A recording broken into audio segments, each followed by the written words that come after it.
حضرت علی رضی اللہ عنہ نے ایک دن انصار کی فضیلت اور ان کے پرانا ہونے اور اسلام میں سبقت لے جانے کا ذکر کرتے ہوئے فرمایا کہ جو انصار سے محبت نہ کرے اور ان کے حقوق کو نہ پہچانے وہ مومن نہیں۔ انہوں نے اسلام کی ایسی دیکھ بھال کی ہے جیسے گھوڑے کے بچے کی جاتی ہے، اور اپنے ہتھیاروں کی مہارت اور اپنے گفتگو کی طاقت کی وجہ سے اسلام کی دیکھ بھال کے لیے کافی ہو گئے۔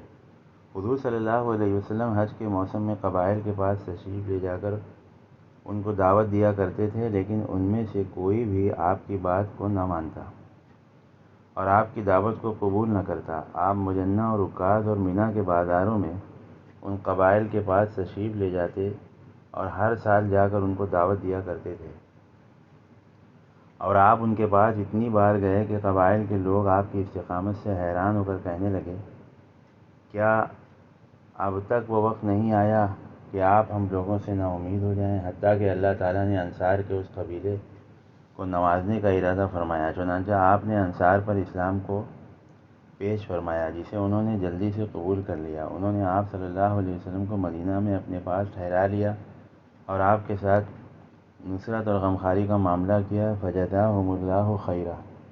ہم مہاجرین ان کے پاس گئے تو انہوں نے ہمیں اپنے ساتھ گھروں میں ٹھہرایا۔ کوئی بھی ہمیں دوسرے کے پاس بھیجنے کو تیار نہ ہوتا، حتیٰ کہ بعض دفعہ ہمیں اپنا مہمان بنانے کے لیے قرعہ اندازی کیا کرتے تھے۔ پھر انہوں نے خوشی خوشی اپنے اموال کا ہمیں اپنے سے بھی زیادہ حقدار بنا دیا اور اپنے نبی اور صحابہ کی حفاظت کے لیے اپنی جانوں کو قربان کر دیا۔ حضرت ام سعد بن ربیع فرماتی ہیں کہ حضور صلی اللہ علیہ وسلم جب تک مکہ میں رہے قبائل کو اللہ عز و جل کی دعوت دیتے رہے، جس کی وجہ سے آپ کو تکلیفیں پہنچائی جاتی رہیں، برا بھلا کہا جاتا رہا، یہاں تک کہ اللہ تعالیٰ نے انصار کے اس قبیلے کو نصرت اسلام کی شرافت سے نوازنے کا ارادہ کیا۔ چنانچہ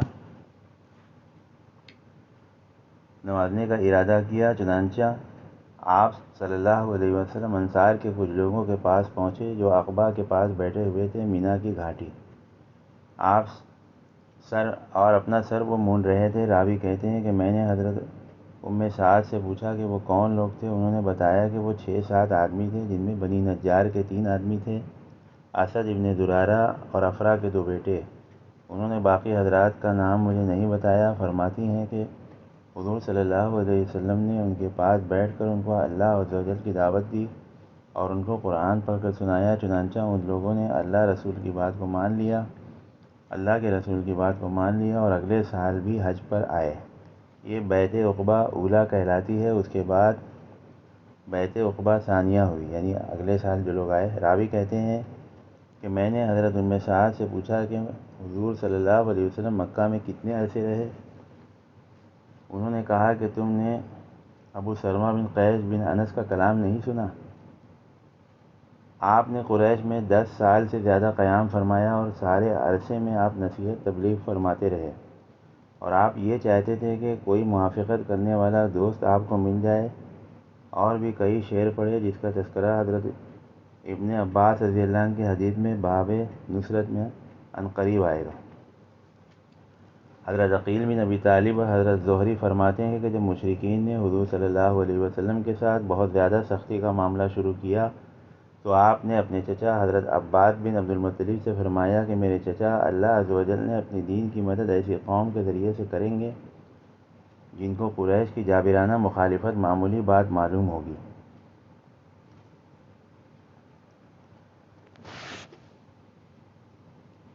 اور جو اللہ کے ہاں عزت کے طلبگار ہوں گے۔ آپ مجھے بازار عکاظ لے چلیں، مجھے عرب کے قبائل کی قیام گاہیں دکھائیں تاکہ میں ان کو اللہ عز و جل کی دعوت دوں اور اس بات کی دعوت دوں کہ میری حفاظت کریں۔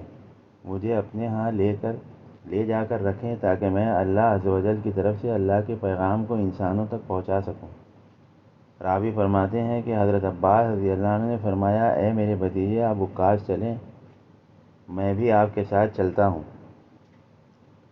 آپ کو قبائل کی قیام گاہیں دکھاؤں گا۔ چنانچہ حضور صلی اللہ علیہ وسلم قبیلہ ثقیف سے ابتدا فرمائی اور پھر اس سال حج میں قبائل کو تلاش کر کے دعوت دیتے رہے۔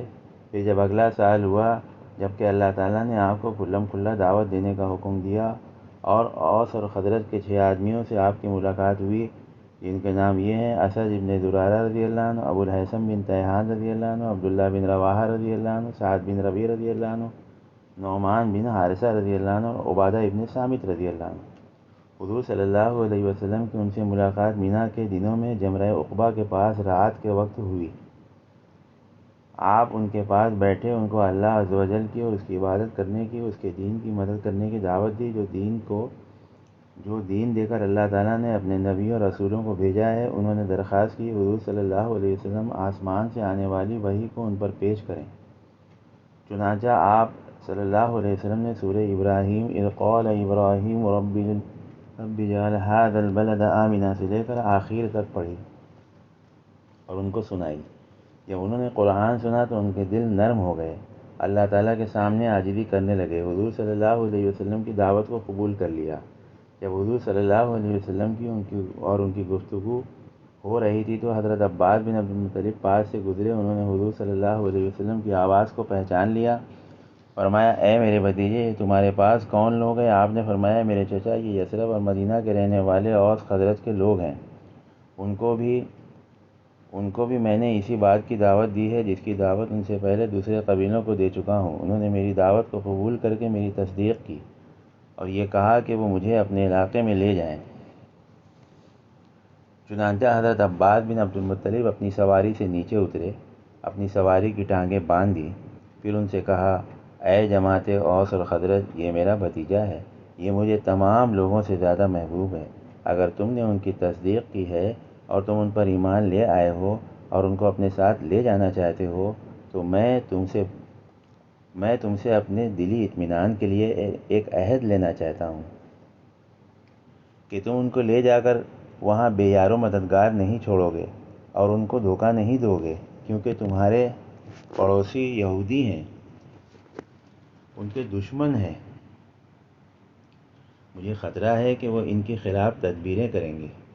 حضرت عباس رضی اللہ عنہ نے جب حضرت سعد اور ان کے ساتھیوں کے بارے میں عدم اطمینان کا اظہار کیا تو یہ بات حضرت اسد بن زرارہ رضی اللہ عنہ پر بڑی گراں گزری، اس لیے انہوں نے کہا: یا رسول اللہ، آپ ہمیں حضرت عباس کا جواب دینے کی اجازت دیں جس میں کوئی ایسی بات نہیں ہوگی جس سے آپ کو غصہ آئے یا آپ کو ناگوار گزرے، بلکہ ایسا جواب دیں گے جس میں آپ کی دعوت کے قبول کرنے کی تصدیق ہوگی اور آپ پر ایمان کا اظہار ہوگا۔ آپ نے فرمایا: اچھا، تم حضرت عباس کو دعوت دو، مجھے تم پر پورا اطمینان ہے۔ حضرت اسد بن زرارہ رضی اللہ عنہ نے حضور صلی اللہ علیہ وسلم کے چہرے مبارک کی طرف اشارہ کر کے کہا: یا رسول اللہ، ہر دعوت کا ایک راستہ ہوتا ہے، کسی کا راستہ نرم ہوتا ہے، کسی کا سخت ہوتا ہے۔ آج آپ نے ایسی دعوت دی ہے جو نئی بھی ہے اور لوگوں کے لیے سخت اور کٹھن بھی ہے۔ آپ نے ہمیں اس بات کی دعوت دی ہے کہ ہم اپنا دین چھوڑ کر آپ کے دین کی اتباع کر لیں۔ یہ بڑا مشکل کام اور سخت گھاٹی ہے، لیکن ہم نے آپ کی اس بات کو قبول کر لیا ہے۔ آپ نے ہمیں اس بات کی دعوت دی ہے کہ لوگوں سے ہمارے دور و قریب کے جتنے رشتے ہیں، ان سے جس طرح کے تعلقات ہیں، ان سب کو ہم ختم کریں گے، یعنی دین کے معاملے میں صرف آپ کی مانیں گے اور کسی کی نہ مانیں گے۔ یہ بھی مشکل کام اور سخت گھاٹی ہے، لیکن ہم نے اسے بھی قبول کر لیا۔ ہمارا مضبوط جتھا ہے، ہماری بڑی جماعت ہے، جہاں ہم رہتے ہیں وہاں ہماری بڑی عزت ہے، وہاں ہماری سب چیزیں محفوظ ہیں۔ کوئی اس بات کو سوچ بھی نہیں سکتا ہے کہ ہمارا سردار باہر کا ایسا آدمی بن جائے جس کو ان کی قوم نے تنہا اور ان کے چاچاؤں نے بے یار و مددگار چھوڑ دیا ہو، اور آپ نے ہم کو دعوت دی کہ آپ کو ہم اپنا سردار بنا لیں۔ یہ بھی بڑا مشکل کام اور سخت گھاٹی ہے، لیکن ہم نے آپ کی اس بات کو بھی قبول کر لیا۔ لوگوں کو یہ تمام کام ناپسند ہیں، ان کاموں کو نہ صرف وہی پسند کرے گا جس کی ہدایت کا اللہ نے فیصلہ کر دیا ہو اور جو ان کاموں کے انجام میں خیر چاہتا ہو۔ ہم نے آپ کے ان تمام کاموں کو دل جان سے قبول کر لیا ہے اور انہیں قبول کرنے کا زبان سے اقرار کر رہے ہیں اور ان کے پورا کرنے میں اپنی ساری طاقت خرچ کر دیں گے۔ آپ جو کچھ لائے ہیں ہم اس پر ایمان لا رہے ہیں اور اس معرفت خداوندی کی ہم تصدیق کر رہے ہیں جو ہمارے دلوں میں پیوست ہو گئی ہے۔ ان تمام باتوں پر ہم آپ سے بیعت ہوتے ہیں اور ہم اپنے رب اور آپ کے رب سے بیعت ہوتے ہیں۔ اللہ کی مدد کا ہاتھ ہمارے ہاتھوں کے اوپر ہے آپ کے خون کی حفاظت کے لیے ہم اپنے خون بہا دیں گے، آپ کی جان کو بچانے کے لیے اپنی جانیں قربان کر دیں گے۔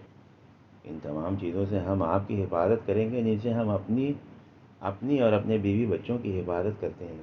اگر ہم اپنے اس عہد کو پورا کریں گے تو اللہ کے لیے پورا کریں گے، اور اگر ہم اس عہد کی خلاف ورزی کریں گے تو یہ اللہ سے غداری ہوگی، جو ہماری انتہائی بد نصیبی ہوگی۔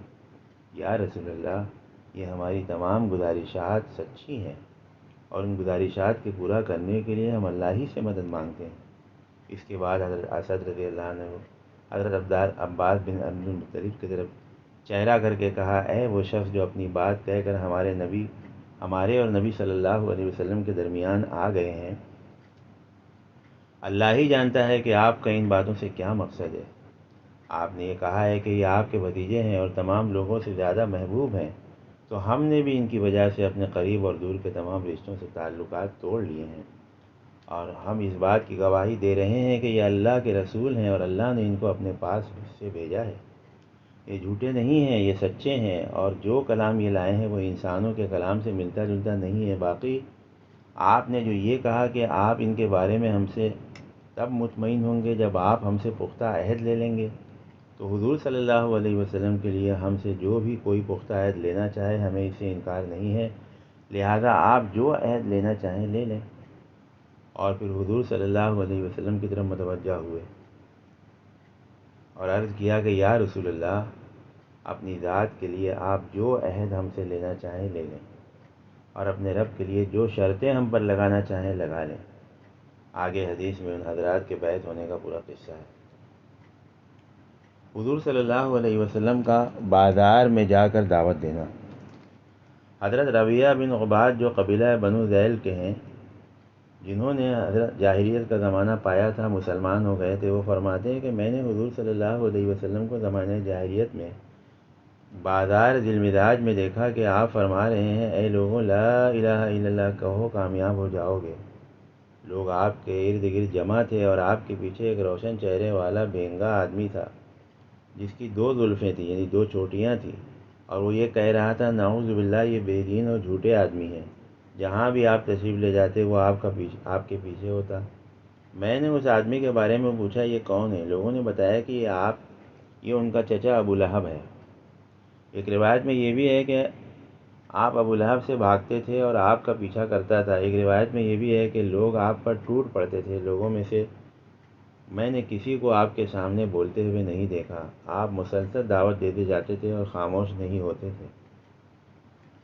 حضرت طارق بن عبداللہ فرماتے ہیں کہ میں بازار ذی المداج میں تھا کہ اچانک ایک نوجوان آدمی گزرا جس نے سرخ دھاریوں والا جوڑا پہنا ہوا تھا، اور وہ یہ کہہ رہے تھے کہ اے لوگوں، لا الہ الا اللہ کہو کامیاب ہو جاؤ گے۔ اور اس کے پیچھے ایک آدمی تھا جس نے نوجوان کی ایڑیوں اور پنڈلیوں کو زخمی کر رکھا تھا، اور وہ کہہ رہا تھا، اے لوگوں، یہ جھوٹے ہیں، ان کی بات مت مانو۔ میں نے پوچھا، یہ کون ہے؟ کسی نے کہا، یہ بنی ہاشم کے نوجوان ہیں جو اپنے آپ کو اللہ کا رسول بتاتے ہیں۔ دوسرا ان کا چچا ہے عبد العزیٰ، ابو لہب۔ بنی مالک بن کنانہ کے ایک آدمی بیان کرتے ہیں کہ میں نے حضور صلی اللہ علیہ وسلم کو بازار ذی المداج میں چلتے ہوئے دیکھا۔ آپ فرما رہے تھے کہ اے لوگوں، لا الہ الا اللہ کہو کامیاب ہو جاؤ گے۔ وہ صاحب کہتے ہیں کہ ابو جہل آپ پر مٹی پھینکتا تھا، خیال رکھنا یہ آدمی تمہارے دین سے ہٹا نہ دے۔ یہ تو چاہتا ہے کہ تم اپنے خداؤں کو اور لات عزیٰ کو چھوڑ دو، اور حضور صلی اللہ علیہ وسلم اس کی طرف کوئی توجہ نہ فرماتے تھے۔ راوی کہتے ہیں کہ میں نے عرض کیا کہ آپ حضور صلی اللہ علیہ وسلم کو حلیہ اس وقت کی حالت بیان کر دیں۔ انہوں نے کہا کہ حضور صلی اللہ علیہ وسلم نے 2 سرخ دھاریوں والی چادریں پہنی ہوئی تھی۔ آپ کا قد درمیانہ اور جسم بھرا ہوا اور چہرہ انتہائی حسین اور بال بہت کالے، آپ خود بہت گورے چٹے تھے، آپ کے بال پورے گھنے تھے۔ قبائل پر دعوت پیش کرنے کے بعد میں حضور کا عکاظ میں دعوت دینے کا ذکر گزر چکا ہے۔ حضرت عائشہ رضی اللہ عنہ فرماتی ہیں کہ جب یہ آیت وَأَنذِرْ عَشِيرَتَكَ ڈر سنائیے اپنے قریب کے رشتہ داروں کو نازل ہوئی، تو حضور صلی اللہ علیہ وسلم نے کھڑے ہو کر فرمایا، اے فاطمہ ابن محمد، اے صفیہ بنت عبد المطلب، اے اولاد عبد المطلب، اپنی بیٹی اور پھوپھی اور دادا عبدالمطلب کی اولاد کو مخاطب کر کے فرمایا، اللہ سے لے کر تمہیں کچھ دینے میں میرا کوئی زور نہیں چلتا، ہاں میرے مال میں سے جو چاہے مانگ سکتے ہو۔ حضرت علی فرماتے ہیں کہ جب یہ آیت وانذر عشیرتک الاقربین نازل ہوئی تو حضور صلی اللہ علیہ وسلم نے اپنے خاندان والوں کو جمع فرمایا۔ 30 آدمی جمع ہو گئے، سب نے کھایا پیا۔ حضرت علی رضی اللہ عنہ فرماتے ہیں کہ حضور صلی اللہ علیہ وسلم نے ان سے یہ فرمایا کہ تم میں کون ایسا ہے جو میرے قرضے کی ادائیگی اور میرے وعدے کو پورا کرنے کی ذمہ داری لیتا ہے؟ جو یہ ذمہ داری لے گا وہ جنت میں میرے ساتھ ہوگا اور میرے اہل میں میرا قائم مقام ہوگا۔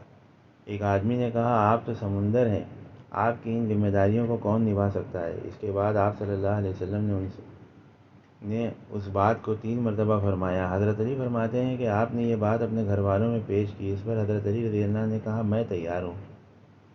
حضرت علی رضی اللہ عنہ فرماتے ہیں کہ حضور صلی اللہ علیہ وسلم نے بنو عبدالمطلب کو جمع کیا یا آپ نے ان کو بلایا، اور یہ ایسے لوگ تھے کہ ان میں سے ہر ایک پورا بکرا کھا جاتا تھا، 3 سا یعنی 10.5 سیر تک پی جاتا تھا، لیکن آپ نے ان کے لیے 1 مد 14 چھٹاک کھانا تیار کیا۔ انہوں نے خوب سیر ہو کر کھانا کھایا، کھانا اتنا ہی رہا جتنا پہلے تھا، اس میں سے کوئی کمی نہیں آئی، ایسا معلوم ہوتا تھا جیسے اسے کسی نے ہاتھ ہی نہ لگایا ہو۔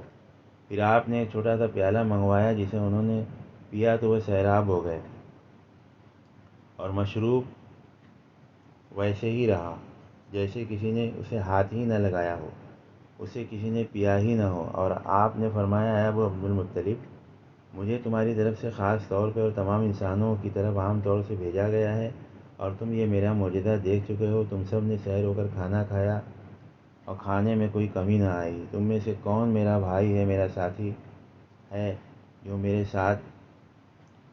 جو میرے ہاتھوں پر بیعت کرتا ہے؟ حضرت علی فرماتے ہیں کہ کوئی بھی کھڑا نہ ہوا تو میں کھڑا ہوا، حالانکہ میں ان میں سب سے چھوٹا تھا۔ آپ نے مجھ سے فرمایا، بیٹھ جاؤ۔ آپ نے ان سے 3 مرتبہ یہ مطالبہ کیا، ہر دفعہ میں ہی کھڑا ہوتا رہا۔ آپ مجھے فرماتے کہ بیٹھ جاؤ۔ تیسری مرتبہ آپ نے اپنا دست مبارک میرے ہاتھ پر رکھا، مجھے بیعت کیا۔ حضرت علی فرماتے ہیں کہ جب یہ آیت وانذر عشیرتک الاقربین نازل ہوئی تو حضور صلی اللہ علیہ وسلم نے فرمایا، اے علی، بکری کی 1 دستی کا سالن بنا لو اور 1 سا یعنی 3.5 سیر آٹے کی روٹیاں تیار کر لو، بنو ہاشم کو میرے پاس بلا لاؤ۔ اس وقت بنو ہاشم کی تعداد 40 یا 39 تھی، 39 یا 40۔ حضرت علی فرماتے ہیں کہ بنو ہاشم کے جمع ہونے کے بعد حضور صلی اللہ علیہ وسلم نے کھانا منگوا کر ان کے سامنے رکھ دیا۔